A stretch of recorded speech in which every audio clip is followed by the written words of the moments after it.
¿Te imaginas a XRP subiendo a $100 para finales del año 2025?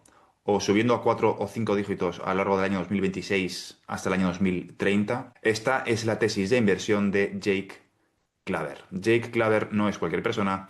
Está gestionando 400 millones de XRP, no de dólares. Tienes que multiplicar esa cantidad por el precio actual de XRP. Está custodiando estos activos. Tuve la oportunidad de coincidir con él en Ripple Swell y hoy os traigo una entrevista en la cual Jake defiende su tesis y que te recomiendo que veas hasta el final. Te recomiendo que veas el vídeo hasta el final porque al final de la entrevista haré una pequeña intervención de nuevo haciéndote una pequeña recomendación. Es importante que veas este vídeo en el contexto de que sus predicciones de precio están determinadas por eventos, no por fechas. Él cree que ciertos eventos van a ocurrir antes de fin de año y cree que ciertos eventos van a ocurrir a lo largo del año 2026. Y es importante que contextualicemos la conversación en los eventos, no en las fechas. Si ocurren ciertas cosas, tenemos cierto resultado que en este caso es un cambio en el precio de XRP. Ya sabéis que yo nunca doy predicciones de precio y soy bastante selectivo con quién traigo al canal porque, por desgracia, el sector de activos digitales está plagado de criptobros que hacen promesas que son difíciles de cumplir. Pero comparto al 100% la tesis, el razonamiento, la mecánica que lleva a Jake a decir ciertas cosas en cierto tiempo con la consecuencia de que el precio llegue a cierta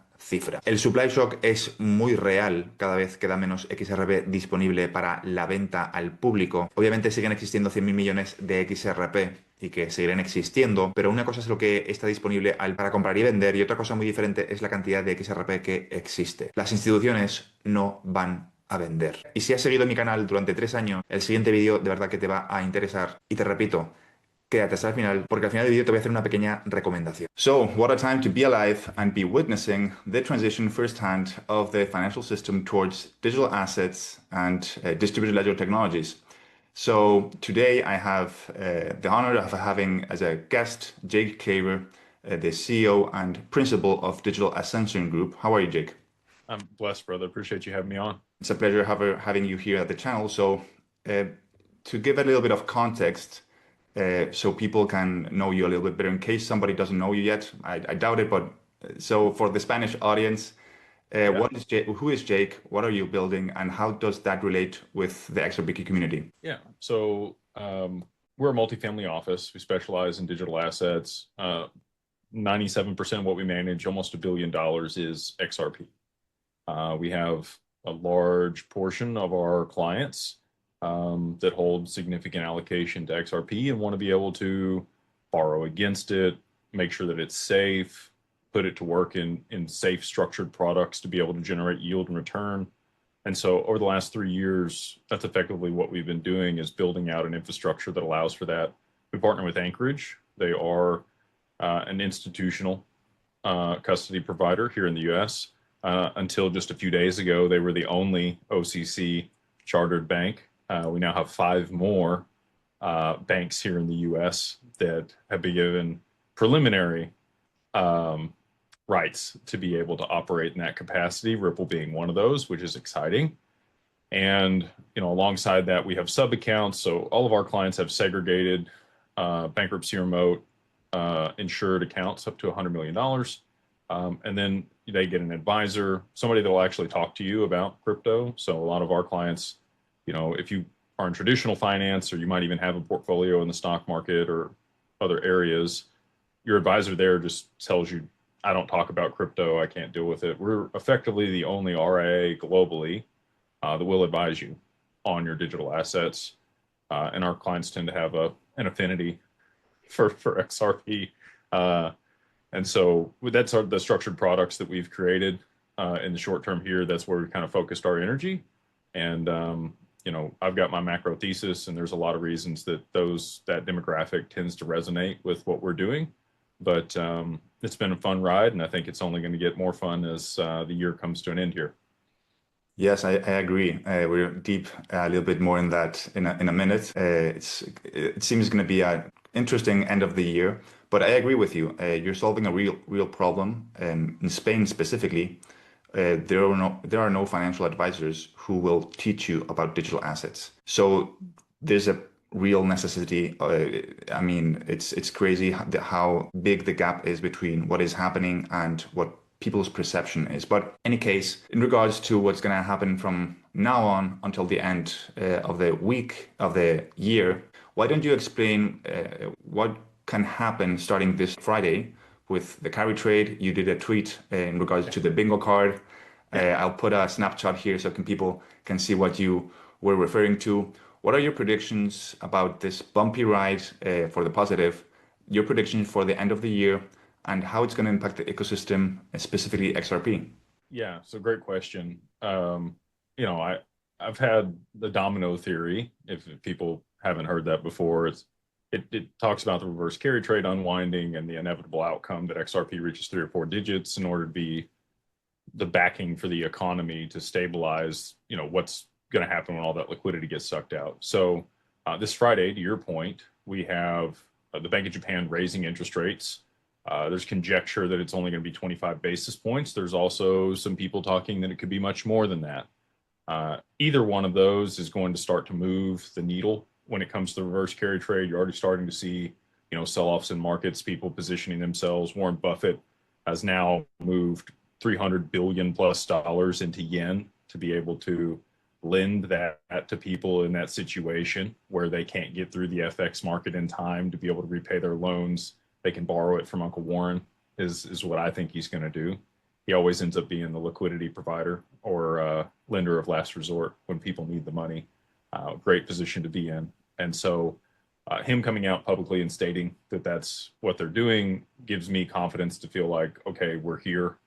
This is willing, and because they have to put safeguards in place. They know that this is coming and they've known it's coming for a long time.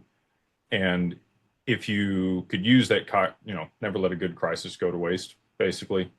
I think that, alongside that, for them raising interest rates, and you got the Epstein documents that are coming out Friday as well, that I think could have implications for Tether and Bitcoin, just depending on what necessarily is released. And then the last of the 3 things on my bingo card for 2025 is that BlackRock will throw their hat in the ring on a structured product or an ETF holding XRP as the main asset. They did file an A8 with the SEC recently for their BlackRock Trust ETF. We don't know what's in that. My speculation is that a large portion of it is spot XRP, which would drive the price substantially higher. We saw, in 2023, there was a leak. It wasn't really a leak. There was a listing of a BlackRock iShares XRP ETF trust filed in Delaware, and they swept it under the rug and said that it was fake. And who could do such a thing? And the DOJ investigated, and nothing ever came of it. But they know what the implication is if they say XRP ETF. So I think they're going to maybe disguise it as the BlackRock ETF and move it to market. But all these things are here in position to happen in the next 2 weeks. The catalyst for what I think is going to cause Japan to raise their interest rates, there's conjecture that they're going to do it, but I think they'll be very much backed into a corner if we see a spike in oil. We have a lot of geopolitical conflicts that are going on right now with Venezuela, Russia, and in the Middle East, between Iran and Israel. And if any of those exacerbate, or there's supply chains or logistics globally that are blocked off for oil trade, OPEC has, decided to not, add additional oil onto the market in Q1. There's really no additional barrels at this point. It only takes, one thing to push the price 20, 30, 40, 50% higher in a very short period of time, causing huge amounts of inflation there in Japan and backing them into a corner to have to raise the rates. And then they have a scapegoat, right? It wasn't them. It wasn't their fault. They had to do it to save their economy. I think that that's probably the more likely scenario. So exciting week ahead with all of this transpiring. And I think it could be a really fun Christmas for people. I'm sure it's going to be pretty interesting. I agree. It was crazy to see how the media was covering the possibility of the Strait of Hormuz closing when everything started with the bombing of Israel. So I don't know what it's gonna be, but I'm pretty sure they need some kind of excuse. Maybe it's the Strait of Gibraltar between Spain and Morocco. Maybe it's Venezuela. Maybe it's an oil tanker. Whatever it is, I'm pretty sure we will we are entering a interesting timeline. So in regards with what you said, I was able to watch Paul Barron's podcast with the CEO of Flare, Uro, and even Paul couldn't hide his surprise when Uro said, well, basically Paul was asking about the timeline between when are they gonna unlimit the cap on Flare. So right now it's capped, I think it's around 100 million. Maybe it's more or less, I don't know exactly. But Uro was basically saying that he is talking with institutions that hold between 10 and $20 billion worth of XRP who are looking to launch with Flare in the next 4 to 6 weeks. And they want to uncap the whole ecosystem. They're going to increase very fast from 100 to 200 million to 500 million to 1 billion, 5 billion, and then they're going to uncap it completely around the end of Q1 2026. So that tells me that I always say follow what institutions are doing and I just copy them. It's not that difficult. So that tells me that institutions are expecting something. What is your take on that? I think that's very bullish. So if you go back to 2020, we had the Flare snapshot just a little over 5 years ago for the original distribution of that token. And so if anybody's telling you today, if somebody reaches out to you and it's a scam, it's already been distributed. But that was a real thing. We had to wait 2 years for that distribution after the lawsuit was filed against Ripple. It was, 10 days, 9 days before the lawsuit got filed. We actually had Brad Garlinghouse come out on December 19th that year and state that, he felt like the SEC was going to litigate them. And then obviously 2 days later, Jay Clayton did make it official that they were going to sue Ripple for the sale of unregistered securities, which we know how all that turned out. XRP in and of itself is not a security. We have full regulatory clarity for that here in the US. And I think that's what puts it in a unique position to be used here in the interim until the Clarity Act is passed in early 26. I've been talking about that all year, stating that I thought it would be Q1 2026 for that to take place and that there's a Goldilocks period here for XRP. And sure enough, that's where we sit. And now you're telling me Hugo is dealing with institutions that are holding 10 to 20 billion XRP, and they want to put it worth of XRP. Yeah, dollars worth of XRP. So what is that? 5 to 10 billion XRP total at around $2 per XRP. They want a mechanism to generate returns with this, right? And that's part of what we created at Digital Wealth Partners. We have a hedge fund that's got about $400 million worth of XRP in it. So not billions, but significant. And we're able to generate returns for people on that. We're about to roll out some additional products for yield and other strategies as well. Now that XRP, is listed on Bitnomial as a commodity and can be used as collateral effectively here in the US by institutions. Ripple's got their banking charter. They acquired the prime broker and G Treasury and Rail.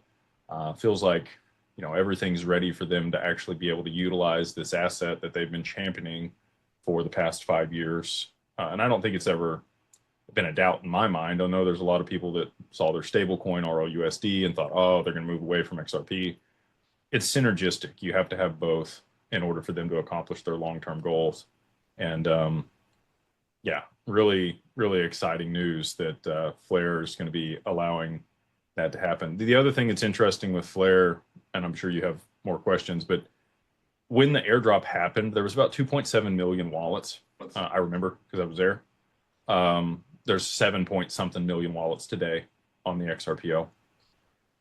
The majority of that XRP would have been held by institutions in escrow or separate accounts. So that's always been my hypothesis around Flare, was it allowed these institutions to start to use or leverage their XRP in some capacity to generate returns.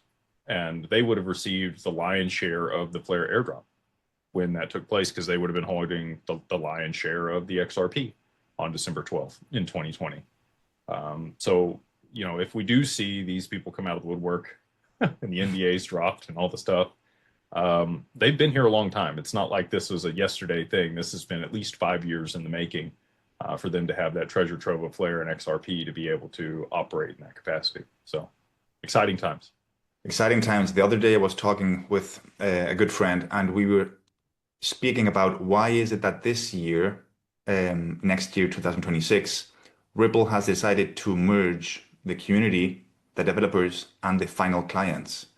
And the conclusion of the conversation was maybe the NDAs are already finished. So everybody knows the role XRP is going to have, and we already are in a utility market, not in a speculative market. And with everything that is happening, I mean, if Hugo is a silent or less known in the community as Brad Garlinghouse, so to speak, if you compare both figures, but he is in the know. I mean, he's talking with these institutions.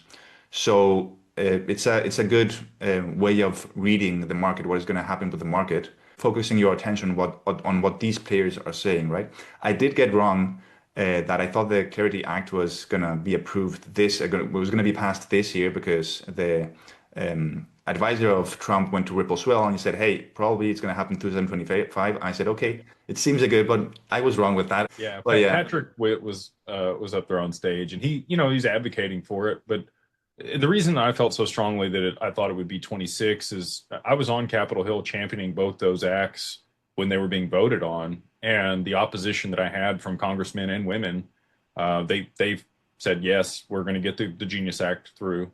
But the Clarity Act, they didn't feel like they could come to a compromise by the end of the year. And I don't, if the government hadn't shut down, probably could have happened, but I think that pushed it out. So I think a lot of people were probably right, but then with that situation that transpired, it did push it to 26. Yeah, it's a good point. So I never talk about prices, but I bring people who do talk about prices, and that's also what I want to have a chat with you. But what I do speak about is markets. So just so people can understand the magnitude of what is happening. It's a way of navigating the internet nowadays. So what price predictions do you see for XRP? I'm going to say 3 dates: 2025, 2026, and 2030. And if you could kind of lay out the evolution in price ranges or digits, however you feel it makes sense for you. Yeah. So, I've talked about a long time, like the bingo card, those things have to happen for us to see substantial price appreciation here in 2025.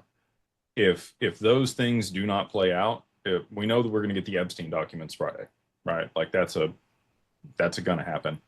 I don't know what implications that's going to have for Bitcoin and Tether, but I believe that there's some association there, and I think that it's going to spook some people. So with Epstein, coming out this Friday, you've also got, the Bank of Japan raising interest rates. All of the things that I'm talking about seem very likely that they could transpire in the next 2 weeks. Does it push out into January? I got information or an email yesterday from the Digital Chamber and where things are at there in Congress. It looks like the fastest that they could possibly get the Clarity Act done is going to be after June or January 30th, because we also have the budget coming up January 30th. And if there's not enough bipartisan, support and people get back into office and kind of move things along around the 12th, it'll get pushed out to the 26th, and the 26th being so close to government shutdown, that's where focus is going to be. So it's likely going to be late Q2 when we actually see this Clarity Act passed, and then other people or networks and protocols have the ability to compete against the XRPL. And I think if you had a 2 to 3 month window for XRP to see full scale adoption, it's going to be very difficult for any incumbents. They're going to be, but it's going to become the incumbent. It's going to become the backbone. There won't really be anything that can be used outside of that, because it'll have too much traction at that point. And so when that occurs, whether it's the next 2 weeks, like I think it's going to be, or, in the middle of January, 3 and 4 digits is kind of the bottom of the barrel idea for me. You need enough liquidity in XRP to be able to support markets. So that's back in settlement of the stock market, that's SWIFT, that's FX, that's commodities. We've already got the DTCC, moving to T+0. You've got the president of NASDAQ meeting with Monica Long there at Swell, talking about that's going to be the first place that they roll out distributed ledger technology. DLT is not synonymous with the XRPL, but a lot of the time it is. And, Project Ion being finalized in 2022 between R3 and the DTCC, very confident that they're going to select XRP as the settlement. layer for that. But they're going to have to push the ETFs. There's going to have to be a supply shock. They're going to have to drive the price of XRP significantly higher. And through the domino theory, that's effectively what happens in order to be able to support that. So 3 or 4 digits, either at the end of 25 here or early 26. And then beyond that, I think you'll see more and more assets tokenized. 2026 is going to be the year of tokenization. The Cambrian explosion that we've been waiting for, the adoption of this technology at scale globally. So tokenization of the stock market's set to go in Q2 of 2026, late Q2, early Q3. And then obviously at that point, you're going to have bonds and commodities and other markets that are also going to be tokenized alongside that. So, and I think this is probably a misnomer that people have. They think that the markets need to be tokenized in order for instant settlement to happen. Settlement and finality for the transactions can happen independent of the tokenizations of the asset itself. But you need interoperability between different networks and chains. We're starting to see that with Wormhole and Axelar and the XRPL at scale at this point. You know, you can now wrap XRP as collateral on Solana. You have interoperability through Axelar for that. You've got ROUSD being ported across chains using Wormhole as collateral, and that would also work for XRP. And so, you know, as more and more XRP gets locked up and there's less and less available, again, supply and demand dynamics would mandate that price would continue to escalate. So at the end of 26, you know, somewhere 5,000, 10,000, I think is a reasonable price, but it's going to have to come alongside derivatives. I do think that XRP, once it is 4 digits, will be designated a tier 1 asset by the BIS.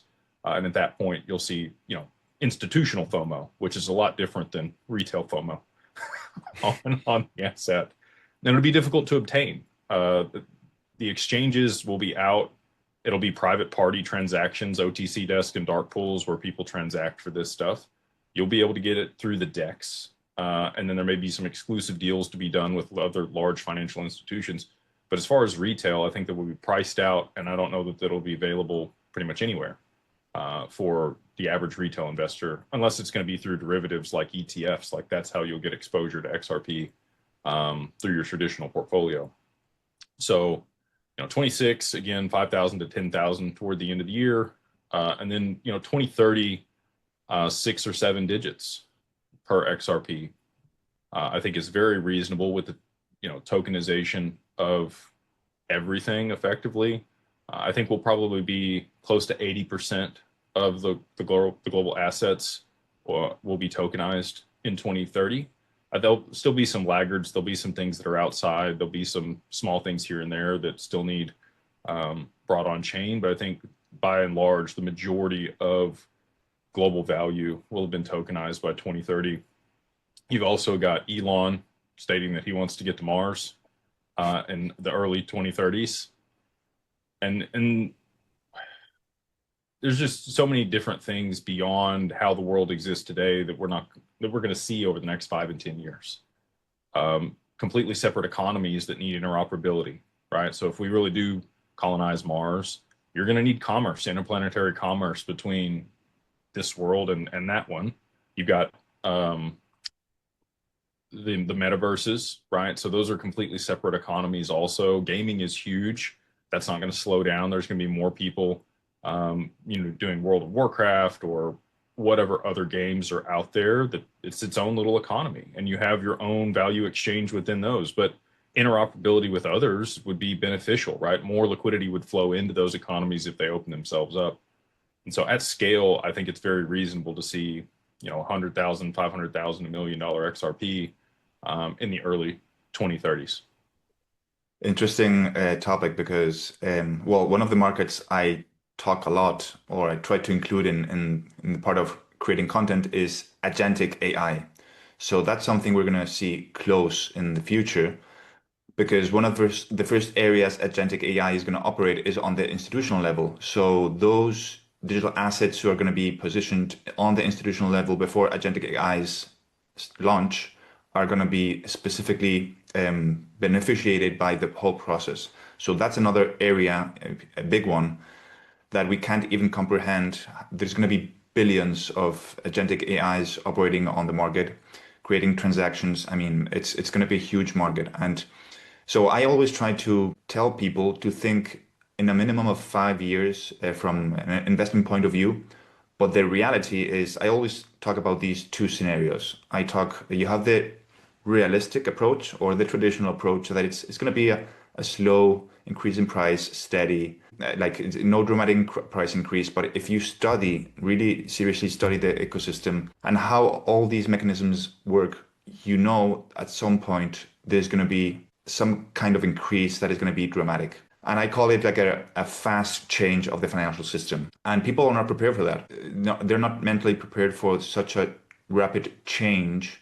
Maybe it's a throughout liquidity crisis. Maybe, who knows? No, it's oil. You just explained what you think is going to happen. The reality is you have to be prepared for a sudden increase in price because, well, you talked probably with a lot of people also in Ripple as well, but the sentiment was you can't make the change slow. It's not going to be how is Nasdaq going to operate? Like part is going to be using DLT, part of it is not going to be using TLT. It's going to be kind of more a flip the switch moment. Yeah, it's flip the switch or hard cutover, right? And they have this running in tandem. They've been running Project Ion since August of 2022 in tandem with the back end of the stock market. Because you have to trial things, right? And you need years worth of trialing. You got to make sure things aren't going to fail. Like these are global markets, and the infrastructure that, Microsoft's mandate for downtime's like 3 milliseconds a year. So you can't have downtime. There is no downtime for these things. And especially if you're going to move to 23.5, like they've talked about now, they've only got 1 hour a day where they can do some maintenance or like shift to the back end. And once they're comfortable, then they'll move to 24.5. I think that it'll be kind of a pit stop just in case there is some issue. I think they've tested it long enough to know that there's not, but again, you always want to have kind of CYA. So people were asking, why are they going to have 1 hour down? You can't move. There still needs to be one more step in between there for financial markets and institutions to feel comfortable. But yeah, to your point, it's got to be a hard cutover. It won't just be a gradual increase. Exactly. I agree with that. And in regards to what you just touched with Bitcoin and the man of the island, I try not to say his name because I've been censored so many times. It's crazy how the AI algorithm works nowadays. I talked about specifically Balenciaga campaign they made with and linking it with Bitcoin and Tether. I don't know exactly how it's going to play out, but I think there's a reason why we don't know who is the founder of Bitcoin. I think there's going to be some kind of play to try to justify what is going to happen with Bitcoin, or just in control of the narrative. So I agree with your point of what will happen this Friday. It's going to be interesting to see how they play that out with who's been funding it, how that affects Tether, how that's going to maybe cause a deep peg, how that affects the whole liquidity in the ecosystem, how will RLUSD or XRP or both benefit from that crisis. It's going to be an interesting ride. So do you think Ripple at some point in the future will be open to work with retail investors through some kind of product? Do you think that's possible indirectly or some kind of... Maybe indirectly. So Ripple is an institutional business. They sell B2B. They're not dealing with small retail mom and pop. They don't have an interest of acquiring an exchange. That's been asked to Brad Garlinghouse on a couple different occasions when I've watched him speak. And because people think, okay, well, maybe Uphold, right? Like maybe they'll buy Uphold. They don't have any interest in that. They obviously want to help those that have provided liquidity in XRP. I don't make any bones about that. Like retail has provided the liquidity for them to be able to trial and test this mainnet at scale globally before it was institutionally adopted. If we hadn't been around and bought the XRP and held, they wouldn't have had the liquidity in it in order to be able to trial it and get it to market. So they do have an affinity for, obviously they put on community night and there's a lot of stuff that Ripple does for the XRP family. But I don't think that they'll ever be able to directly offer products to retail. Now, they may face off with counterparties that run an RIA or other wealth management and be able to curate products in that capacity that they're then, they're quasi affiliated with, but they don't have to manage the end-to-end, user experience for all of those retail clients. I think that they'll face off with other counterparties to establish that link and provide that benefit to people holding the bearer asset over the long term. And who knows? Maybe digital wealth partners could be one of those people. That'd be fun. That would be an interesting plot twist. So, what I know the answer to this question, but I want the audience to listen it from your voice directly. What makes you so bullish? What do you know that other people don't know, or what can you explain that? What part can you speak out loud? Um, I've said this before, but I've just been really blessed to be in certain rooms and have conversations with certain people. The analogy I give is like I feel like an Indian on the campground, and the shamans come out of the teepee and they tell me things every once in a while. And it's never been like this is exactly what's going to happen and laid out. But people have over the last 3 years, I've had enough conversations to be able to piece all of this stuff together, along with my own critical thinking and looking at the macro environment and other people online. There's about 40 different economists across the internet that I follow on a regular basis that have expertise in different verticals, and they're all brilliant people. But it's difficult to zoom out from where you sit and have a purview of everything, and that's where I try to stay.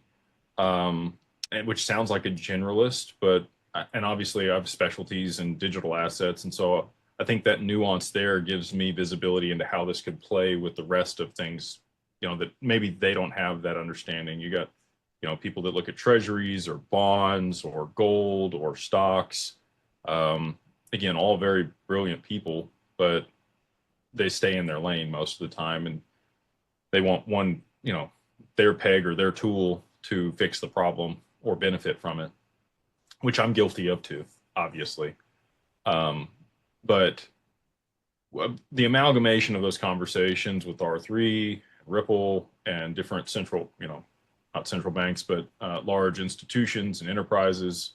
I've been to Consensus, we've been to Swell, we've been to SALT, we've been to a lot of the large conferences where we've just been able to have candid, open conversations and ask questions and get visceral responses from people when you talk about certain things. You don't get that if you're just reading on the internet. And so, it's like I said, it's never been a direct conversation of like, this is what's going to happen, you should go out and tell everybody or any of that. This is just my personal opinion on things that I've put together through objective conversations and experience that have given me the confidence to come out here and speak about very high price numbers for XRP when this plays out. It's interesting because there's a lot of there's not a lot, but there's a few content creators who recognize they have some piece of information that made them go public. The Arab brothers who create content, Black Swan Capitalists, they have recognized they had some kind of conversation with an advisor to the royal family of Saudi Arabia that told them early on, I think it's 2019, that XRP was going to be part of the financial system. And they decided, because of the importance of the information, to create all their brand, personal brand, online, betting on this. And I don't think it was a wrong bet. I think they did really, really well. They're doing pretty well. You touched many things, but in regards to Bitcoin, where do you think, I've heard you say 70-30 in the past. Where do you stand now in regards to, do you think it's going to 0 or 1,000,000? What's your feeling in regards to Bitcoin? I think we're seeing like a $20,000 Bitcoin. And I think that's enough to cause problems for MicroStrategy and the other DATs and a lot of things that have been structured on top of the premise that it's going to 1,000,000, right? People have taken out a lot of leverage. And so when that leverage is sucked out, we see big moves down in Bitcoin, which would have implications for Tether because, both gold and Bitcoin make up a decent portion of Tether's balance sheet alongside US Treasuries and some other, mysterious things that they back their token with. But just those two alone, if there were a significant decrease in both of them, which I think the reverse carry trade will cause, you would see Tether depeg because the collateral wouldn't be enough to be able to short up. But over the long term, I do think that Bitcoin probably sticks around, but not on the Bitcoin network. I think that there's going to be something where that's repurposed. There's been huge amounts of infrastructure built for these miners, the GPU and compute, alongside the benefit of the energy modulation. I think that that's going to be used in some capacity or repurposed, but the real benefit for Bitcoin, I think, would be wrapped on the XRPL for settlement, or utilizing XRP for its original purpose, right? Like, it was supposed to be a peer-to-peer permissionless payment system. And when they didn't increase the block size in 2014 and they forked it and they had Bitcoin Cash and Bitcoin, it really lost the original thesis that Satoshi had put out for it. And it opened the door for other products and protocols to really kind of take its place in that capacity. And now it's kind of been, put in the category of digital gold because of the limited supply. As long as a quantum computer doesn't hack Bitcoin, if it does hack the Bitcoin network, again, the Bitcoin can be used as collateral on other chains. So I think that it probably does go to a significantly higher price over the long term, but I think it'll end up being wrapped on other networks and not on the Bitcoin network itself. Okay, interesting. So another piece of information that the brothers, Black Swan Capitalist, both brothers explained on the internet is that they have a friend, Linda P. Jones. I don't know if you're aware of this lady. She explained, and she wasn't happy with the brothers, their Sam brothers, because they weren't supposed to explain this. But she explained the brothers that she has a friend and that was working for the Central Bank of Australia that told him, maybe you're aware of this piece of information, that told him that the price of XRP was set by the IMF in the thousands.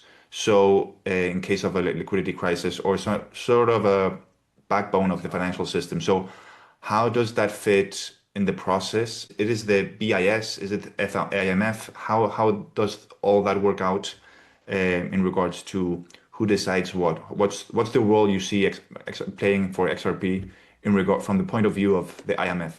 So a lot of people talk about the ESDR.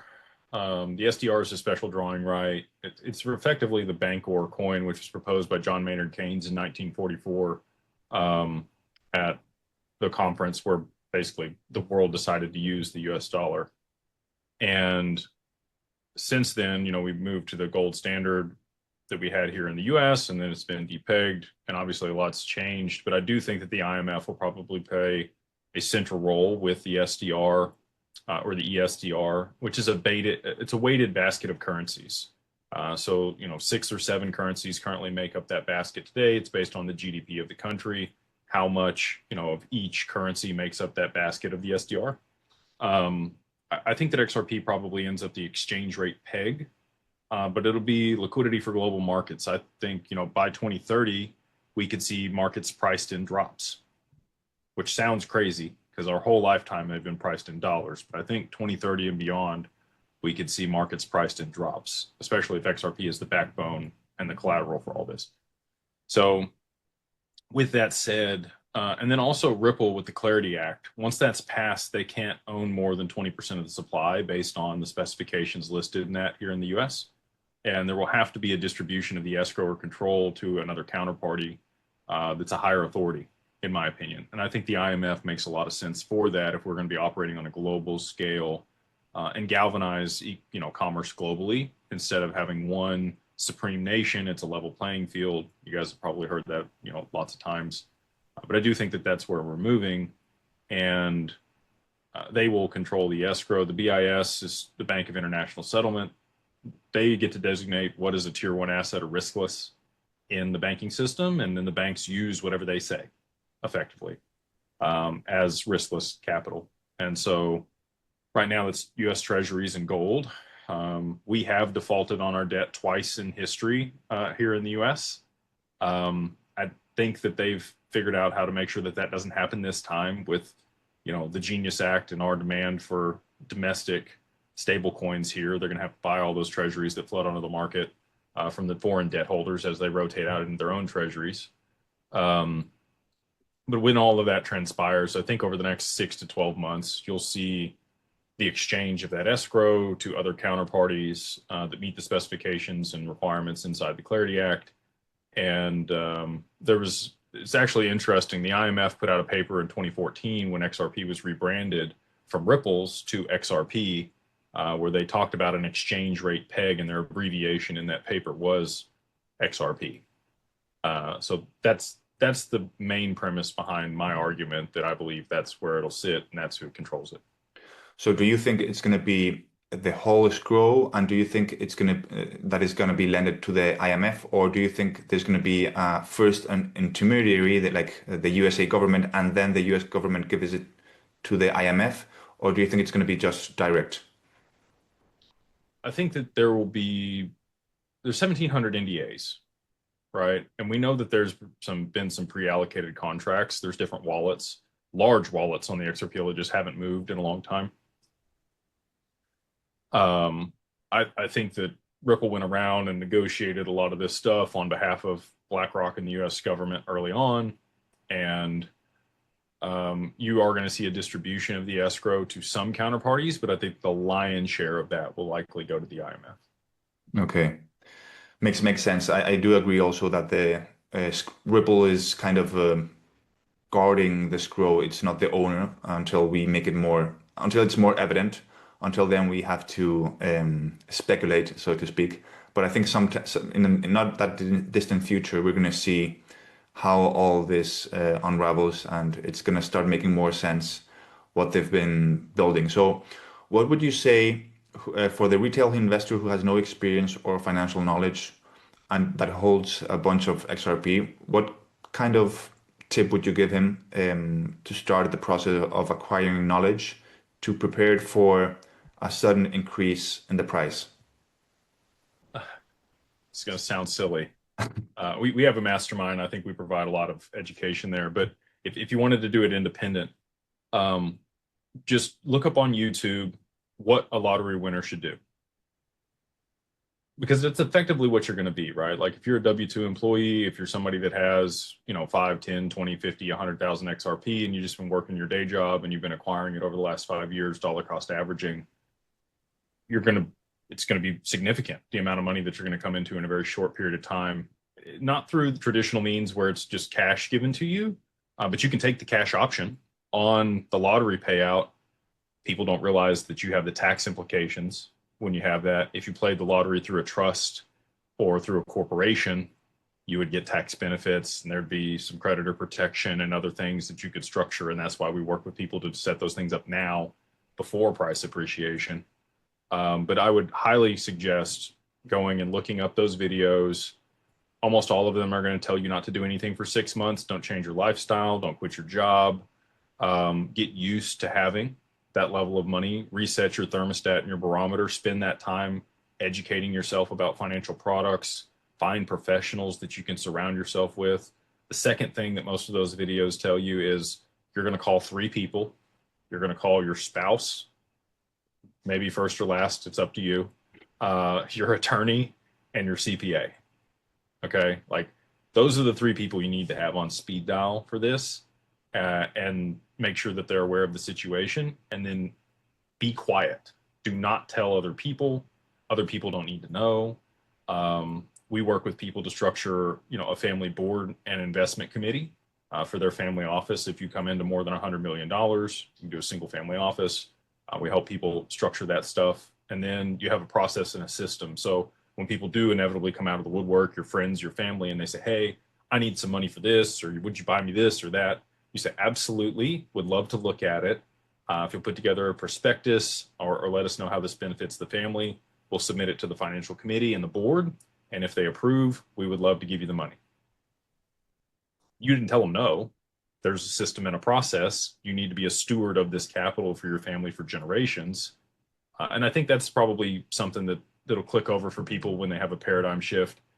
If you look at it as somebody else's money, like this is your grandkids' money, this is your kids' money, it's not yours. If it's the family's money, you're going to treat it differently than, oh, I made all this money, I can just go spend it and be frivolous and do whatever I want, buy a bunch of liabilities and no assets. And then you end up like, again, most lottery winners go broke, file bankruptcy within 3 to 5 years. because they didn't take the time to watch those videos and educate themselves and surround themselves with the right professionals or work with people that have managed large sums of money before. It's a skill, just like anything else. And if you don't have that skill, you're going to have to build it. What's Jim Rohn says, if I hand you $1 million, best you become a millionaire in order to be able to keep the money. People build, skills, traits, and beliefs over a period of time to be able to earn that type of money most of the time when it happens, and then they're able to sustain it.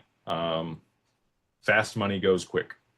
If it's a slow, arduous process, like many of us have been here for 5, 6, 7, 8 years, you've probably cultivated some of that patience and skills and traits and beliefs in that time frame to be able to sustain this over the long term. At least I hope you have. So if people want to work with us, we do provide end-to-end all that stuff, the estate planning, tax attorneys, CPAs, the accounting, bill pay, wealth management, insurance, whatever you need.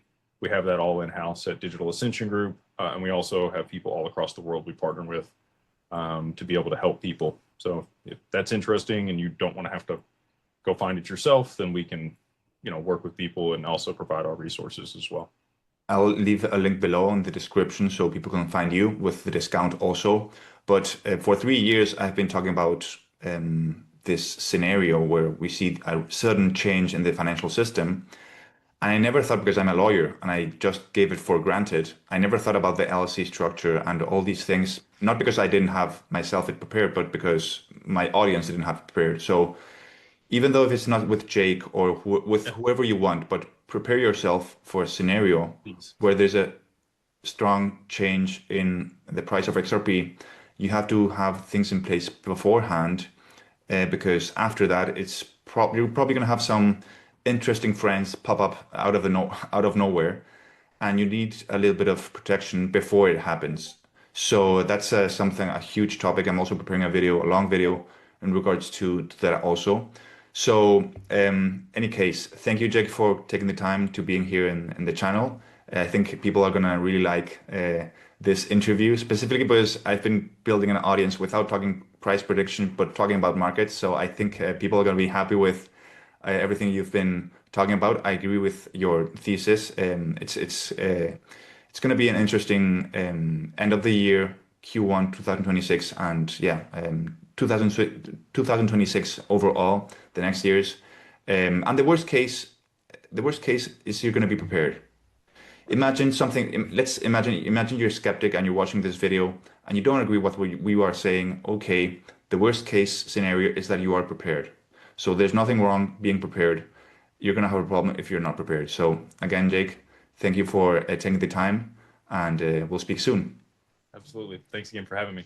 Take care. Bien, ya has visto la entrevista y solo te quería decir una sola cosa. Independientemente de que estés de acuerdo o no con la tesis de Jake, yo al estudiar Derecho no he hecho hincapié durante esos años en que tuvieses la estructura de una LLC formada, porque lo daba por supuesto. He cometido el error de dar por supuesto muchas cosas. Y en el último mes me habéis acribillado muchísimas veces con muchísimos comentarios sobre qué opciones de constitución de una LLC, una SL. Así que la conclusión de este vídeo, independientemente de que estéis de acuerdo o no, es que al menos te prepares.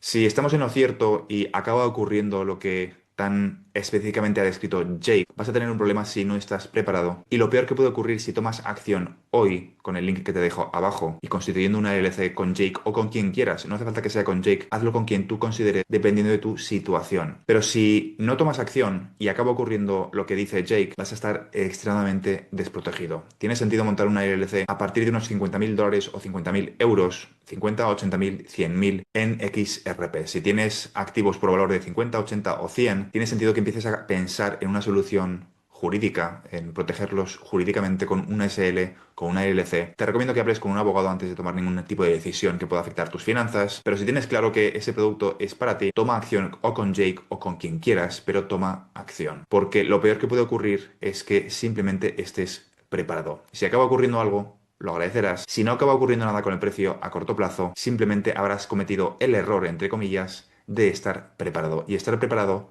no te perjudica. Así que tienes un link en la descripción del vídeo. Si utilizas el código vas a tener un 50% de descuento en la Constitución. Simplemente sigue los pasos. Y repito, no tienes que estar de acuerdo con la entrevista que acabas de ver. Simplemente necesitas estar preparado. Dentro de muy poco veremos qué acaba ocurriendo con esta tesis. Faltan 15 días para que finalice el año. Quizá un par de semanas para que se apruebe la ley Clarity y que XRP deje de tener esa ventaja frente al resto de activos. Entre el 26 de enero y el 30 de enero son las fechas clave para ver cómo se desarrolla esto de forma definitiva, cómo se desenvuelve el carry trade y ver si realmente Jake está en lo cierto, que repito, cuya tesis basada en eventos, si ocurren esos eventos antes de fin de año, está justificado lo que está diciendo, siempre y cuando, repito, ocurran esos eventos. Otro caso muy diferente es que acierte con que esos eventos van a ocurrir en esas fechas. Si esos eventos no ocurren en esas fechas, lo que ha explicado Jake no ocurrirá. Pero si empiezas a unir los datos que llevo 3 años explicando en este canal, parece que el Q1, desde luego, del año 2026 va a ser un trimestre bastante interesante y más después de lo que expliqué de Hugo, el CEO de Flair, y qué esperan las instituciones hacer a lo largo del primer trimestre del año 2026. No te fíes de mí, fíate de lo que van a hacer las instituciones. Y el hecho de que las instituciones estén buscando sacarle rentabilidad en el primer trimestre y no hayan decidido hacerlo antes es una clara señal de que quizá esperen una subida de precio. ¿A cuánto llegará? El tiempo lo dirá. 15 días para el fin del año, apenas 2 semanas para que finalice el año y veremos qué acaba ocurriendo. Sin duda va a ser interesantísimo. Y si te ha gustado este vídeo y quieres que entreviste a Jake otra vez en un futuro, pónmelo en los comentarios y intentaré hacerlo de nuevo. Eso es todo por ahora y nos vemos en el siguiente vídeo. Un saludo.